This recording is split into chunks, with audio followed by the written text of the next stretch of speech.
하나님은 복수하시는 분입니다.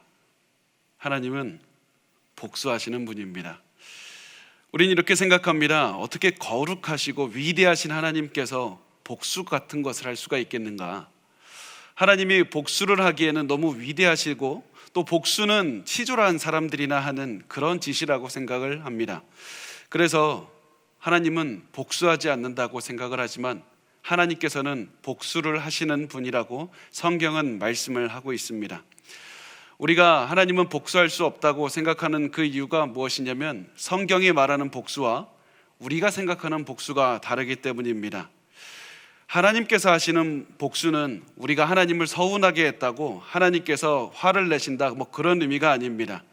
하나님의 복수는 모든 악을 처벌하시는 것이 하나님의 복수입니다. 이 땅에서 지은 모든 죄인들을 처벌하시고 죄를 심판하시는 것이 하나님께서 하시는 복수이고, 다른 말로 하면 하나님의 심판이 되고, 다른 말로 하면 정의를 세우는 것이 됩니다.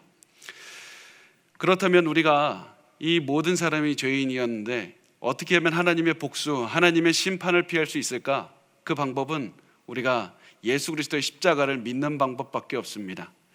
예수 그리스도가 아니면 다른 어느 곳에서도 하나님의 복수, 하나님의 심판을 피할 수가 없다는 사실입니다.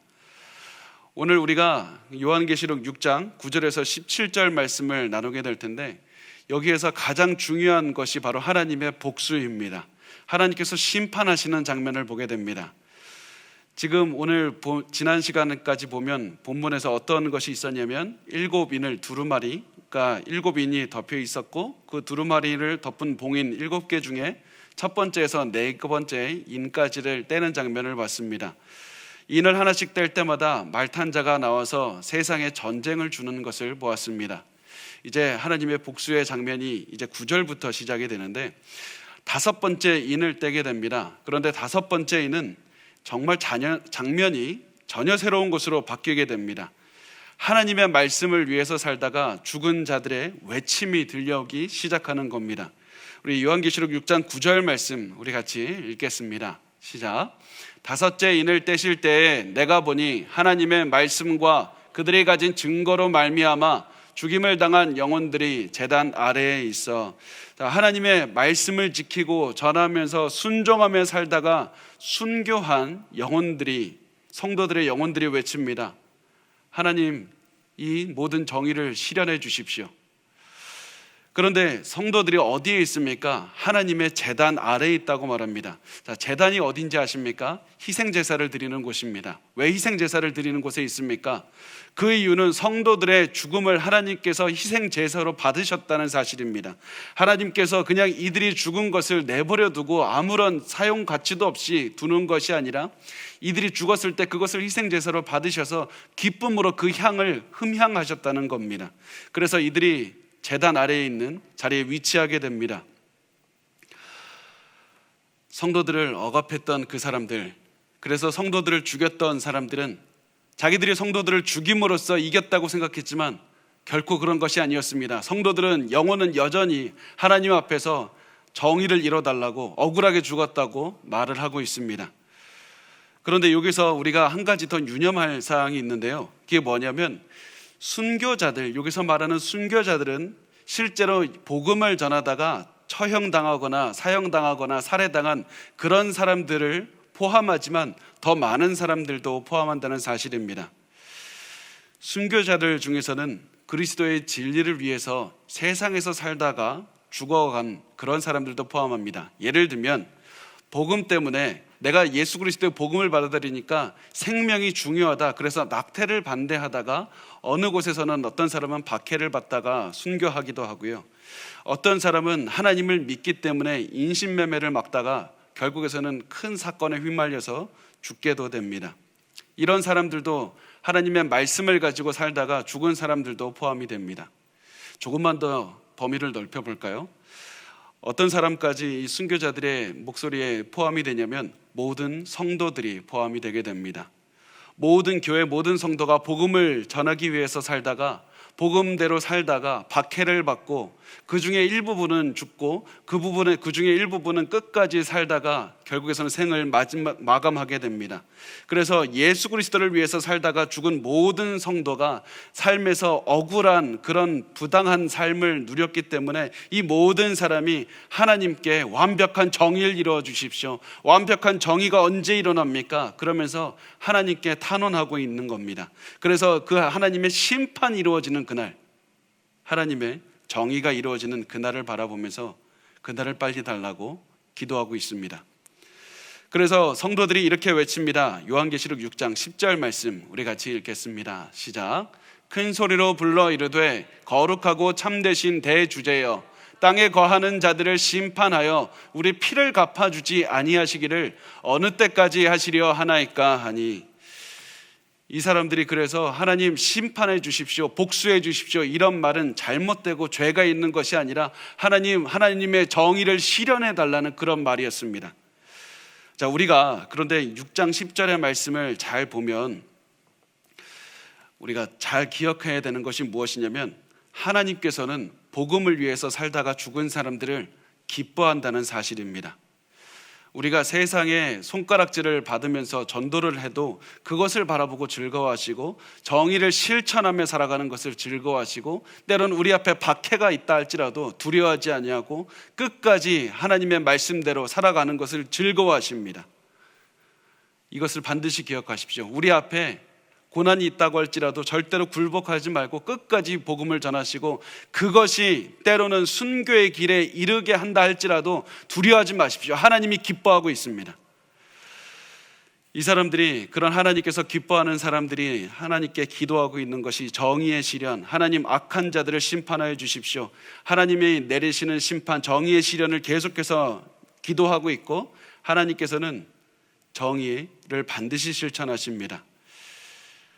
여러분 잘 기억하십시오. 하나님께서는 우리가 가슴속에 품는 작은 것들도 그냥 그것이 죄라면 넘어가지 않고 어딘가에 남아있어서 반드시 처벌이 되어야만 되는 그런 죄로 남아있습니다. 그 죄가 예수 그리스도의 보혈로 덮여지지 않으면 우리 가슴속에 품는 아주 작은 죄까지도 하나님의 처벌을 받아야 되는 그런 상황이라는 사실입니다. 만약에 그것이 처벌되지 않는다면 결과적으로 이 땅에 악이 횡행하게 될 것이고, 하나님의 거룩하심은 영원히 서지 못하게 되기 때문입니다.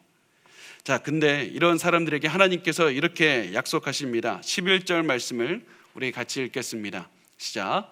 각각 그들에게 흰 두루마기를 주시며 이르시되 아직 잠시 동안 쉬되 그들의 동무 종들과 형제들도 자기처럼 죽임을 당하여 그 수가 차기까지 하라 하시더라. 자, 하나님께서는 그 순교자들에게, 성도들에게 흰옷을 주시는데요, 두 가지 이유가 있습니다. 첫 번째, 흰옷을 입은 사람들은 이 땅에서 거룩하게 살았기 때문이었습니다.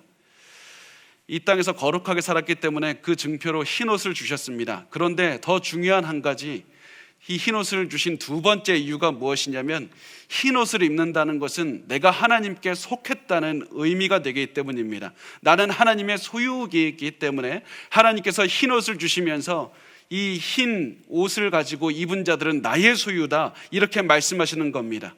너희들은 나의 소유다, 이렇게 말씀하시면서 근데 잠깐 기다리라고 말씀을 하셨습니다. 하나님께서 정의를 주시는 심판의 때 그 순교자가 다 차야 된다. 순교자의 수를 정해 놓으셨는데 그 수가 다 차야 되는 때에 하나님께서 심판하실 것이다, 이렇게 말씀을 하셨습니다. 다시 말해서 하나님께서 정하신 순교자들이 다 죽어야 되는 그때 심판하신다는 겁니다. 여러분, 우리가 이 말씀을 읽고 보통 그냥 쉽게 넘어가는데 우리가 이 말씀을 잠시 생각을 하고 지나갔으면 좋겠습니다.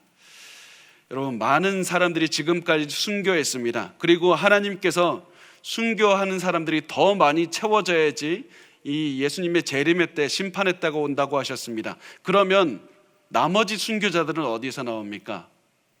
나머지 순교자들은 도대체 어디서 나옵니까? 아프리카 오지에 간 사람들입니까? 아니면 이슬람 가운데서 거하는 선교사들이 순교자가 되는 겁니까? 하나님께서 정하신 순교자가 내가 될 수 있다는 생각을 하셨으면 좋겠습니다. 순교자는 다른 데서 시작하는 것이 아니라 나로부터 시작하는 것이고 우리 교회에서부터 시작을 하는 겁니다. 내가 내일 당장이라도 순교를 당하는 것처럼 그 마음가짐을 가지고 사십시오. 다른 데서 순교자가 태어나는 것이 아니라 내가 순교를 당할 수 있습니다. 내가 예수님의 복음을 위해서라면 오늘이라도 순교를 하겠습니다. 목숨이라도 바치겠습니다. 이런 마음으로 내가 사셨으면 좋겠습니다. 그래서 내가 당장 순교를 당할 수 있다면 내가 지금 무슨 마음으로 살아가야 될까? 내가 내일 순교한다면, 1년 후에 순교한다면, 10년 후에 내가 죽게 된다면, 그렇다면 오늘 나는 어떠한 마음으로 살아가야 되며 어떠한 기도를 드려야 되며 내가 무엇을 사야 되고 무엇을 공부해야 되고 어떠한 말을 하고 누구와 관계를 맺어야 될까? 이 모든 것이 나에게서 항상 이루어져야 된다는 사실입니다. 우리는 순교자의 마음을 가지고 지금 오늘 하루를 살아내야 됩니다. 이것이 가장 중요합니다. 자, 그 다음에 이제 여섯째 인을 떼시는 장면이 나오는데요, 우리 12절부터 14절까지의 말씀을 같이 읽겠습니다. 시작.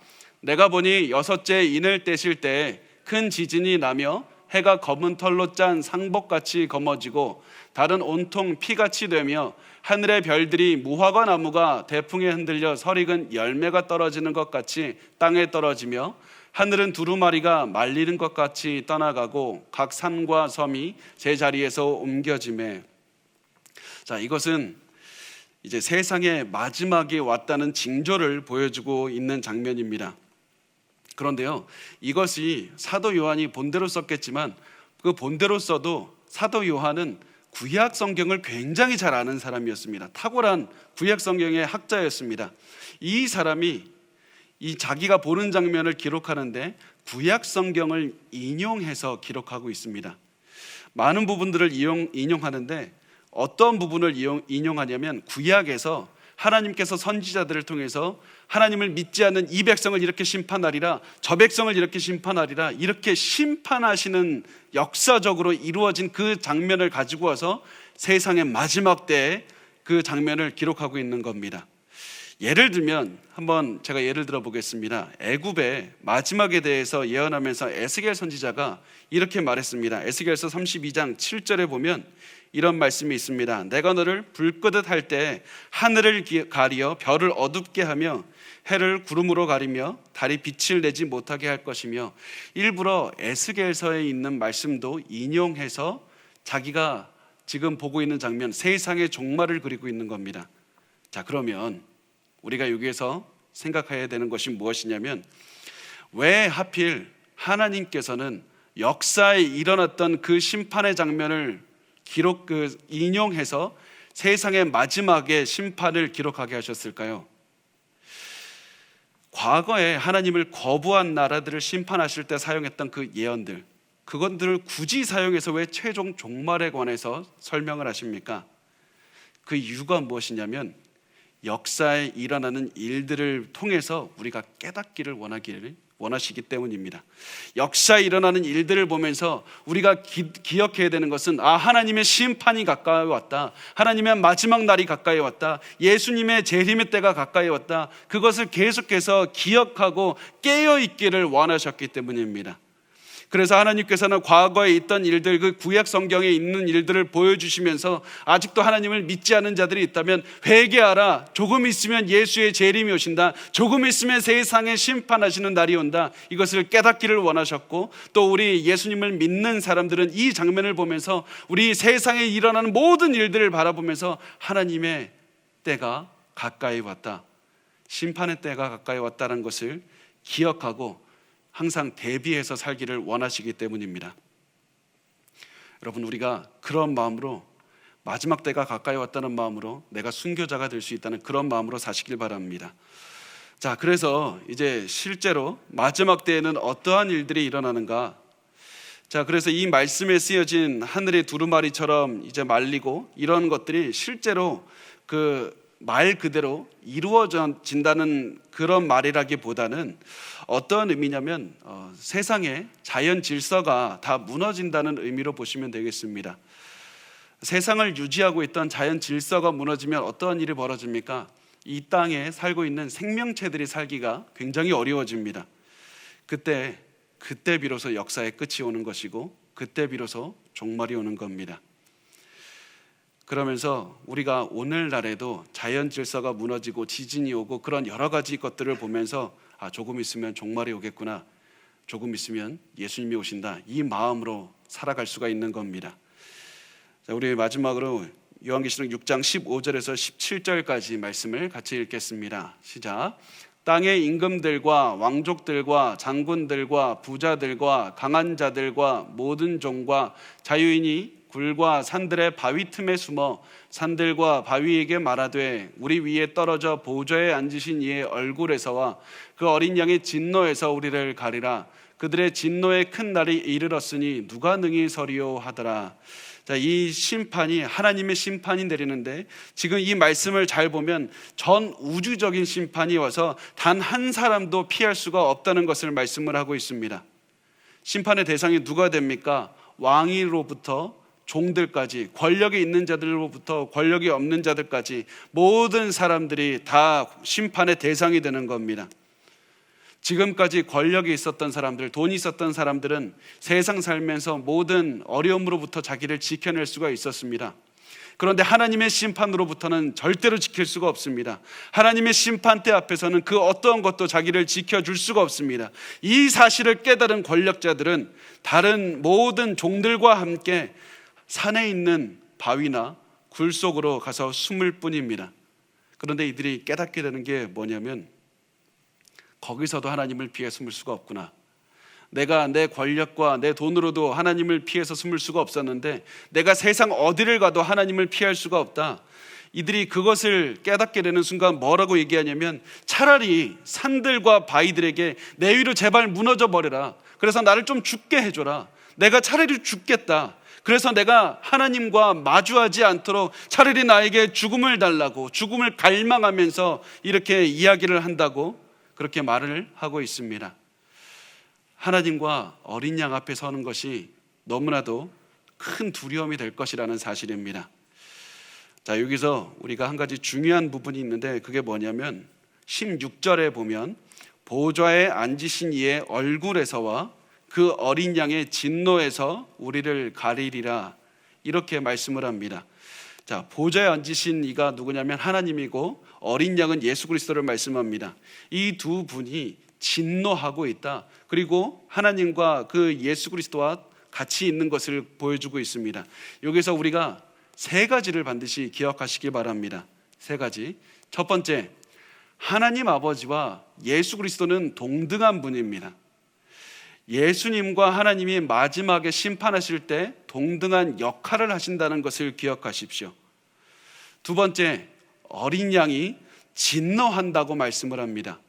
우리는 어린 양이라고 생각하면 그냥 온순하고 평화의 상징이라고 생각하지만 이제는 예수 그리스도 재림하시는 어린 양이신 예수님은 심판에 주로 오시는 무섭고 두려운 분인 것입니다. 세 번째, 잘 기억하십시오. 구약의 하나님과 신약의 하나님은 동등하신 분입니다. 동일하신 분입니다.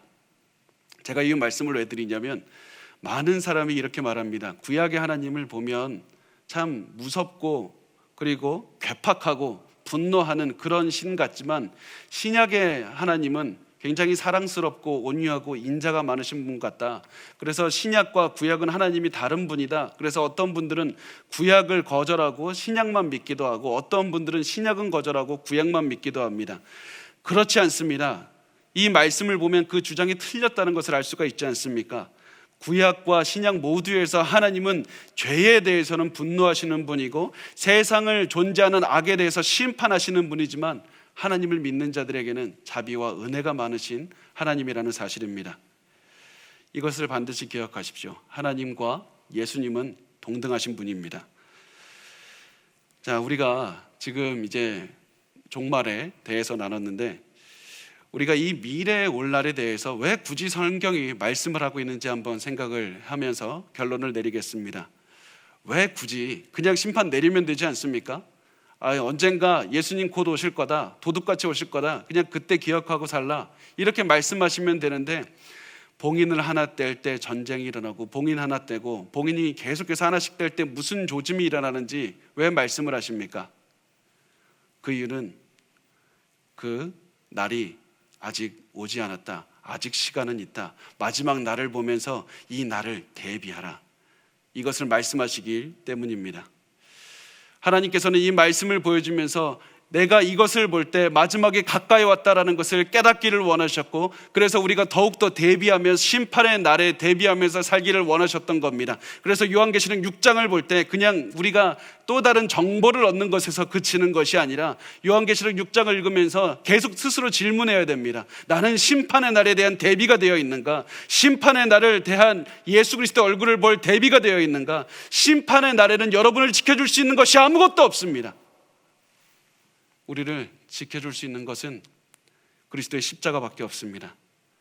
그래서 우리가 심판의 날이 아직 이르기 전에, 아직 우리에게 시간이 있으니까 그 날이 오기까지 우리가 십자가를 붙으시기 바랍니다.